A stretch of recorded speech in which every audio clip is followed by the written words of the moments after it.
BJP ने अपने सबसे मुश्किल अभियान की शुरुआत कर दी है। यह अभियान है मुस्लिमों का वोट जुटाने का। इसके अलावा भारतीय राजनीति के मौजूदा दौर में मोदी शाह की बीजेपी के लिए कुछ भी मुश्किल कहना बेईमानी होगी। पसमानदा मुस्लिमों तक पहुंचने की कवायद में जुटी बीजेपी अपनी उसी छवि से बाहर निकलना चाहती है जिसमें कहा जाता है कि इस राइट विंग पार्टी को मुसलमानों से परहेज है। यही वजह है कि हैदराबाद की राष्ट्रीय कार्यकारिणी में प्रधानमंत्री नरेंद्र मोदी ने कहा कि पार्टी को पसमानदा मुस्लिमों तक पहुंचना है। इसी क्रम में 16 अक्टूबर को यूपी की राजधानी लखनऊ में बीजेपी ने पसमानदा मुस्लिमों के साथ पहली बार बैठक की।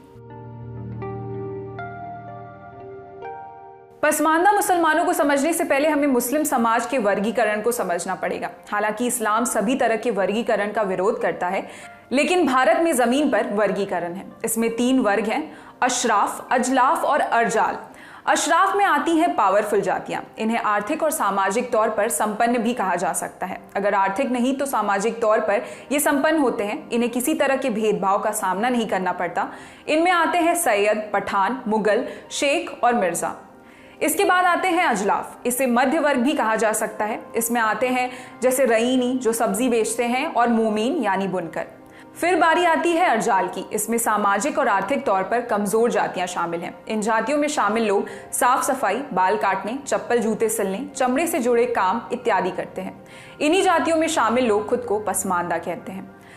पसमानदा एक पारसी शब्द है जिसका अर्थ होता है जिन्हें पीछे छोड़ दिया गया। पिछड़े दलित और आदिवासी मुस्लिम समुदाय के लोग खुद को पसमानदा कहते हैं। पसमानदा मुस्लिम के बारे में ज्यादा जानकारी के लिए दी लल्लन टॉप ने जामिया यूनिवर्सिटी में प्रोफेसर डॉक्टर जुनैद हारिस से बात की। प्रोफेसर जुनैद कहते हैं, देश में मुस्लिमों का एक बड़ा हिस्सा धर्म परिवर्तन के बाद मुसलमान बना। इनमें बहुतेरे ऐसे भी हैं जो हिंदू धर्म में भेदभाव का शिकार थे और उन्होंने मुस्लिम धर्म अपना लिया। लेकिन छुआछूत और भेदभाव धर्म परिवर्तन से भी नहीं गया और यही वजह है कि भारत में कुछ मुस्लिमों को भी भेदभाव का शिकार होना पड़ता है। अनवर कहते हैं कि जस्टिस रंगनाथ मिश्रा कमीशन ने 2007 में अपनी रिपोर्ट में इस बात का जिक्र भी किया है कि भारत में सभी धर्मों में जाति व्यवस्था कायम है और इसमें मुस्लिम धर्म भी शामिल है। पसमानदा मुस्लिमों के हक की बात करने वाले कहते हैं कि मुस्लिमों की करीब 85% आबादी पसमानदा है। हालांकि इंडियन एक्सप्रेस की खबर के मुताबिक सच्चर कमेटी की रिपोर्ट कहती है कि इस देश में पिछड़े और SC/ST मुस्लिमों की आबादी 40% है। कोई भी राजनीतिक पार्टी जब किसी जाति या धर्म के वोट को टारगेट करती है तो उसके पीछे की वजह होती है उनकी आबादी, और पसमानदा मुस्लिमों की यही आबादी वजह है कि बीजेपी उन तक पहुंचकर एक बड़े वोट बैंक को अपने पाले में करना चाहती है। दरअसल बीजेपी को लेकर एक धारणा है कि मुस्लिम उसे वोट नहीं देते और बीजेपी फिलहाल इसी धारणा को तोड़ने की कोशिश कर रही है।